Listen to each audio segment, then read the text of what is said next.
বন্ধুরা আপনাদের জন্য অনেক বড় সুখবর। কাপা কাপা মোড় যেটা ইন্টারচেঞ্জ ছিল সেটা কিন্তু এলিভেটেড যে করিডোরটা সেটা কিন্তু চালু হয়ে গেছে। আপনাদের আগে নিয়ে গিয়ে দেখাবো যে কতটা সুন্দর লাগে। তো আজকের ডেটে দাঁড়িয়ে কল্যাণী এক্সপ্রেসওয়ের উদ্বোধন তো হয়ে গেল, কিন্তু এই পুরো স্ট্রেচে জমিজট কি আদৌ কেটেছে? চলুন আগে গিয়ে আপনাদেরকে সেটা দেখাবো। আর কেনই বা এই বাড়িটা এখনো সরছে না? হাইকোর্টের কেস কি এখনো মেটেনি? এই বাড়িটার জন্য পুরো স্ট্রেচের কাজটা আটকে রয়েছে এই কল্যাণী এক্সপ্রেসওয়ের। আর দেখুন রাতের একটু ঝলক, যেই নতুন এক্সটেনশন চালু হয়েছে তার রাতের একটু ঝলক দেখুন।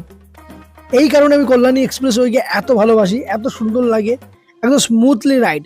কিন্তু এটা তো এক পাশে, আর এক পাশের রাস্তার কি অবস্থা চলুন আজকে এই ভিডিওতে পুরো জানাবো। তো বন্ধুরা ফাইনালি চালু হলো কাপা ইন্টারচেঞ্জ, এবং এই ইন্টারচেঞ্জ ধরেই কিন্তু আপনারা ডাইরেক্ট বড় জায়গাগুলোতে চলে যেতে পারবেন এবং NH12কে সরাসরি কানেক্ট করতে পারবেন এবং কল্যাণী এক্সপ্রেসওয়েকেও কিন্তু সরাসরি কানেক্ট করতে পারবেন। এখন আর আপনাদেরকে নিচে থেকে আসতে হবে না, চলুন আপনাদেরকে আগে নিয়ে গিয়ে দেখিয়ে দিই। আর এই মুহূর্তে আমি রাইড করে যাচ্ছি কল্যাণী এক্সপ্রেসওয়ে, যেটা কাপা মোড়ের দিক থেকে যাবে। আমি ওই দিক থেকে আসিনি, আমি আজকে এই দিক থেকে এসেছি। তো দেখুন এই রোডটা যে দেখতে পাচ্ছেন আমি হাত দিয়ে দেখাচ্ছি, এই রোডটা কিন্তু চালু হয়ে গেছে অলরেডি। তো খুবই একটা খুশির খবর। তো এনিওয়ে গাইস, তো চলুন আরেক দিকেও আরেক নতুন একটা পথ চালু হয়েছে, সেটা আগে গিয়ে আপনাদেরকে দেখাবো। খুব ভালো লাগবে, এতদিনের খাটনি আজকে সার্থক। এতদিন ভিডিও বানিয়ে বানিয়ে আজকে একটা ভালো মুহূর্তে সাক্ষী হতে চলেছি, এবং আজকের দিনেই কিন্তু উদ্বোধন হচ্ছে, সেটা আপনাদেরকে গিয়ে দেখাবো। ভার্চুয়ালি উদ্বোধন করবেন মমতা ব্যানার্জি, তো আগে নিয়ে গিয়ে আপনাদেরকে দেখাবো। আর এই রাস্তাটা কিন্তু উত্তর 24 পরগনা ও নদিয়ার জন্য খুবই গুরুত্বপূর্ণ। কলকাতা এয়ারপোর্টকে ডাইরেক্টলি কানেক্টেড করবে এমসের সাথে। যারা এমসে চিকিৎসা করতে আসেন, এই যে এই রাস্তাটা যে আগে হয়ে আসতাম, এখন আর এটা হয়ে আসতে হবে না। এখন আমরা ডাইরেক্টলি এলিভেটেড যে করিডোরটা বানানো হয়েছে সেটা হয়ে আসতে পারবো। তো এরপরে আপনাদের মুড়াগাছা থেকে যে কাজটা পেন্ডিং ছিল সেই কাজটা কিন্তু একদিকের ধাপে পুরোটাই কমপ্লিট হয়ে গেছে। এই দেখুন আমি এখন এই পাশটাতে আছি, আর এই পাশের ধাপের কিন্তু কাজ এখনো পেন্ডিং রয়েছে, আর ও পাশের ধাপের কাজ কিন্তু কমপ্লিটেড। এই দিকের যে কাজটা বাকি, এই যে এই পাশের দিকের কাজটা, এই কাজটা কিন্তু অনেকটাই হয়ে গেছে। কিছুটা এলিভেটেড করিডোরের উপরে কাজ বাকি, যেহেতু এখানে একটি বাড়ি নিয়ে জমিজট চলছে আগে থেকেই। চলুন সেটা আগে পুরো রিভিল করব। তো বন্ধুরা মুড়াগাছা থেকে ফতুল্লাপুর ও উত্তর প্রতাপগড় পর্যন্ত যেই কাজটা হয়েছে, মানে যেই কাজটা এতদিন ধরে পেন্ডিং ছিল, সেই কাজটি কিন্তু এক পাশের কিন্তু এলিভেটেড করিডোরের কাজ সম্পূর্ণ হয়েছে। আন্ডারপাসের কাজও সম্পূর্ণ হয়েছে, এলিভেটেড করিডোরের কাজও সম্পূর্ণ হয়েছে। এবং আপনাদেরকে আমি আজকে দেখাবো ওই রোডের উপর থেকে চালিয়ে যে কতটা কাজ হয়েছে। ভিডিওটি পুরো লাস্ট পর্যন্ত দেখবেন, আর ভিডিওটি ভালো লাগলে লাইক করে যাবেন, সাবস্ক্রাইব করতে কিন্তু একদম ভুলবেন না। তো চলুন আপনাদেরকে দেখিয়ে দিই। আমি এখন নিমতা ক্রসিং এর দিকে যাচ্ছি, যেখান থেকে আমি বেলঘুরা এক্সপ্রেসওয়ের দিকে যাব, যেখান থেকে আজকে উদ্বোধন হচ্ছে সেটাও আপনাদেরকে দেখাবো। তো বন্ধুরা আপনারা জানিয়ে রাখি, বহু প্রতীক্ষিত এই কল্যাণী এক্সপ্রেসওয়ে, যেটি টোটাল 45 কিলোমিটার স্ট্রেচ, যেটা নদিয়া উত্তর 24 পরগনাকে ডাইরেক্টলি কানেক্টেড করবে। এবং কলকাতা এমস, এই দেখুন এই জায়গাটা দেখুন, এই জায়গাটার কাজটা কিন্তু এখনো বাকি, এই পাশের কাজটা এখনো বাকি। আপনাদের দেখিয়ে দিচ্ছি কোথার থেকে কত আপনাদের উত্তর প্রতাপগড় দেখালাম, যেটা কল্যাণী এক্সপ্রেসওয়ে রোডের, কল্যাণী রোডের উত্তর প্রতাপগড় থেকে একদম বেলঘড়িয়া এক্সপ্রেসওয়ে পর্যন্ত কিন্তু এই পাশের যেই আন্ডারপাস ও করিডর, এলিভেটেড করিডর, সে কাজ কিন্তু এখনো পেন্ডিং। সেটা আপনাদের আগে নিয়ে গিয়ে পুরোটা দেখাচ্ছি। তো আমি মনে করি যে এতটা কাজ যখন হয়ে গেছে, তো এইটুকুনিও থেকে থাকবে না। এইটুকুনি হয়ে গেলে এই রাস্তাটা একটি মানে অসাম লাগবে। কল্যাণী এক্সপ্রেসওয়ে খুব ভালো লাগে আমার, যদিও অনেকটা সময় লাগে, ঘুরে যেতে হয়, কিন্তু একদম স্মুথ ট্রানজিশন, একদম স্মুথ ট্রাফিক, কোনো ঝুট ঝামেলা নেই, একদম আরাম করে রাইড করে যাও নিজের লেন থেকে। তো এই কারণে আমার ভালো লাগে। তো এই যেই আপনারা এই যে পিয়ারগুলো দেখতে পাচ্ছেন, এই পিয়ারগুলো কিন্তু অনেক দিন ধরেই এরকমভাবে রয়েছে। দেখুন এর উপরে কিন্তু গার্ডার লঞ্চিং করা রয়েছে, কিন্তু গার্ডার লঞ্চিং করা, এরপরে রিইনফোর্সমেন্ট এর কাজ, এখন অনেক কাজ বাকি। তো জানি না কবে এটা শেষ হবে, আশাবাদী যে খুব তাড়াতাড়ি শেষ হবে, যেহেতু এক পাশেরটা কিন্তু চালু হয়ে গেছে অলরেডি। তো আজকে এখানে উদ্বোধন হবে, চলুন ওটা দেখিয়ে দেবো। আর আপনাদেরকে জানিয়ে রাখি, এই যে কল্যাণী এক্সপ্রেসওয়ে, এই কল্যাণী এক্সপ্রেসওয়ের মেইনটেনেন্স এর কাজ কিন্তু করবে KMDA। মেইনটেনেন্স এর দায়িত্ব পুরো KMDA এর। তো দেখুন এই পাশে কিন্তু যে এই বাঁদিকের পিয়ার গুলো দেখতে পাচ্ছেন, এর উপরে কিন্তু ক্যাপের কাজও অলরেডি হয়ে গেছে, এর উপরে গার্ডার লঞ্চিং বাকি। কিন্তু যার জন্য কাজটা থমকে রয়েছে সেটা হচ্ছে এই বাড়িটা। দেখুন আগে দেখতে পারবেন একটি বাড়ি রয়েছে এখানে, এই দেখুন এখানে বাড়ি আছে, আর কিছু কিছু জায়গায় কিন্তু এখানে কেস চলছে, হাইকোর্টে এর কেস চলছে। এই কারণে কিন্তু এই দিকের কাজটা সম্পূর্ণ করা যায়নি। আই ডোন্ট নো কি কি হবে, কেন কেন হচ্ছে না, তারা কি ন্যায্য পাওনা পায়নি, কিসের জন্য কিচ্ছু জানি না, কিন্তু বৃহত্তর স্বার্থে এটা কিন্তু করাই যায়। এত সুন্দর একটা রাস্তা বানানো হয়েছে যা না দেখলে বোঝা যায় না। একটা জায়েন্ট প্রজেক্ট, এটা মমতা ব্যানার্জির একটা স্বপ্নের প্রজেক্টের মধ্যে অন্যতম কল্যাণী এক্সপ্রেসওয়ে, একটা জায়েন্ট প্রজেক্ট। আর খুব সুন্দর রোড বানিয়েছে, নো ডাউট খুব সুন্দর। আর এখনো পর্যন্ত দেখছি যে কল্যাণী এক্সপ্রেসওয়েটাকে মেনটেনেন্স করা হয়েছে। আমি ১.৫ থেকে ২ বছর হতে চলে এই রাস্তা ইউজ করি, দেখছি খুব সুন্দরভাবে মেনটেনেন্স কিন্তু করা হচ্ছে, যেটা দেখে আমার খুব ভালো লাগে। আমি আশাবাদী আগামী দিনগুলোতে ঠিক এইভাবেই কিন্তু রোড নির্মাণের কাজগুলো করা হবে, এবং তার পাশাপাশি যারা এখানে লোকাল সিভিলিয়ান তারা গভর্নমেন্টকে সাহায্য করবেন।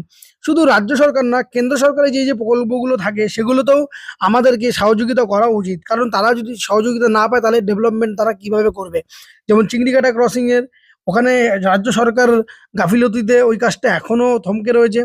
তো এরকম বহু জায়গায় এরকম বহু কাজ আটকে যাচ্ছে, যার ফলে ভুক্তভোগী কিন্তু জেনারেল পাবলিক হচ্ছে, যেটা আমরা সাধারণ মানুষ তারা হচ্ছি। তো এনিওয়ে গাইস, আপনারা দেখতে পারলেন।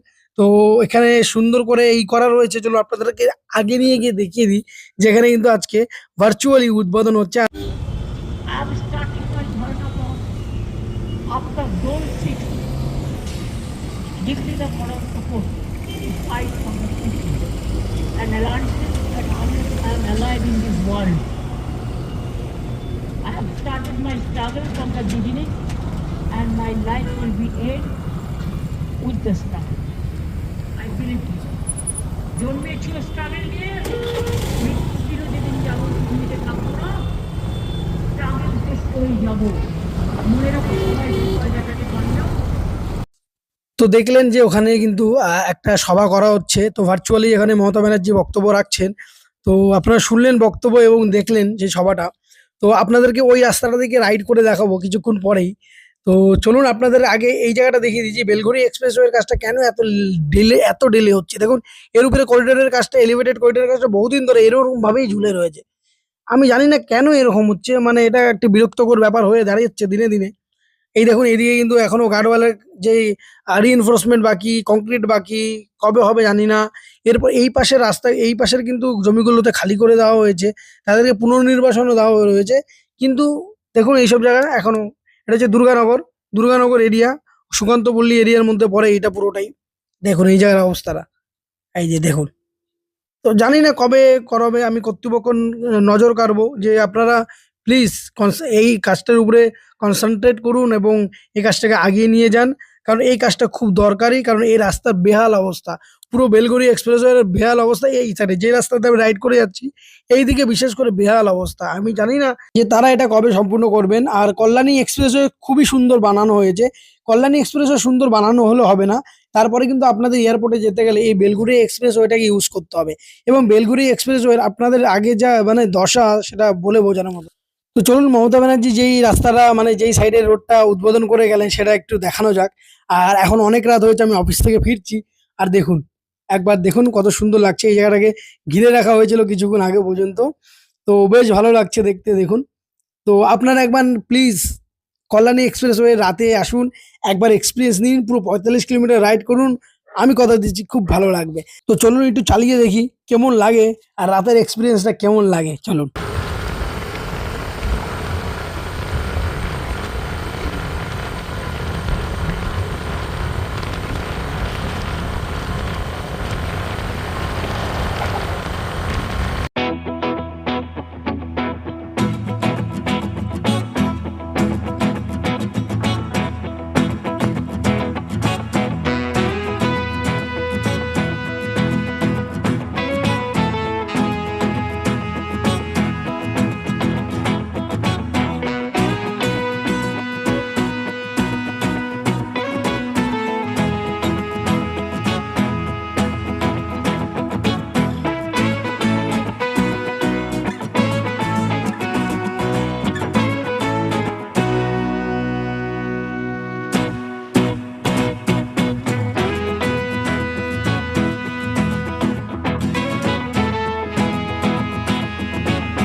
তো কেমন লাগলো বলুন?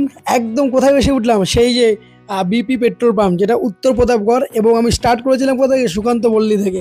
তো বেশ ভালো লাগলো, একদম অসাম এক্সপিরিয়েন্স লাগলো। এরকম এক্সপিরিয়েন্স মানে আপনারা একবার আসুন, চালান, বুঝতে পারবেন। তো নদিয়ার লোকেদের জন্য এই রাস্তাটি একটি লাইফলাইন কলকাতা পৌঁছানোর জন্য, এবং আগামী দিনে ভালো সুন্দর ইকোনমিক ও অর্থনৈতিক এর পাশাপাশি গড়ে উঠবে। এবং এর পাশাপাশি দ্বিতীয় ঈশ্বরগুপ্ত সেতুটি যদি তাড়াতাড়ি হয়ে যায়, যেমনটা এই কাজটা হলো, তাহলে কিন্তু অনেকটাই কাজ শেষ হয়ে যাবে এই রুটের, এবং বড় যানবাহনগুলো ডাইরেক্টলি উইদাউট হেজিটেট এই রাস্তা ধরেই কিন্তু চলাচল করতে পারবে। যেখানে এখন সমস্যা হচ্ছে তাদের ঘুরে যেতে হয়, যেহেতু যে পুরনো ঈশ্বরগুপ্ত সেতুটা রয়েছে তার অনেকটাই মানে দুর্বল ও কাঠামোগত অতটা শক্ত না যে বড় যানবাহন তারা বহন করতে পারে। তো আগামী দিনে দ্বিতীয় ঈশ্বরগুপ্ত যখন চালু হয়ে যাবে, তো আরও সুন্দর স্মুথ ট্রানজেকশন হবে এই কল্যাণী এক্সপ্রেস। তো এখনো পর্যন্ত আপনারা দেখতে পাচ্ছেন যে সুকান্ত পল্লী, যেটা বেলঘড়ি এক্সপ্রেস হয়ে থেকে এখনো পর্যন্ত কিন্তু মুড়াগাছার দিকে কিন্তু যে সব আন্ডারপাসগুলোর কাজ ছিল সেগুলো কিন্তু পুরোটাই শেষ হয়েছে, এবং এক পাশ থেকে পুরোটাই কিন্তু এটাকে চালু করে দেওয়া হয়েছে। তো দ্বিতীয় পাশে কিন্তু এরপরে চালু করা হবে, যেহেতু এখনো দেখলেন যে একটু জমি জটের ওখানে রয়েছে, সেটা কিছুদিন পরেই মিটে যাবে, এবং আমরা একটাই সুন্দর রাস্তা পাবো, যেটার জন্য আমরা ওয়েট করছিলাম। তো এনিওয়ে গাইস, এই তো রইলো আজকের ভিডিও। যদি ভিডিওটি ভালো লেগে থাকে তো আপনারা জানেন কি করতে হবে, ডু সাবস্ক্রাইব মাই চ্যানেল আর নোটিফিকেশন প্রেস করতে কিন্তু ভুলবেন না। দেখা হবে কালকে নতুন একটি আপডেট নিয়ে, নতুন একটা ভিডিওর সাথে। ভালো থাকবেন, সুস্থ থাকবেন।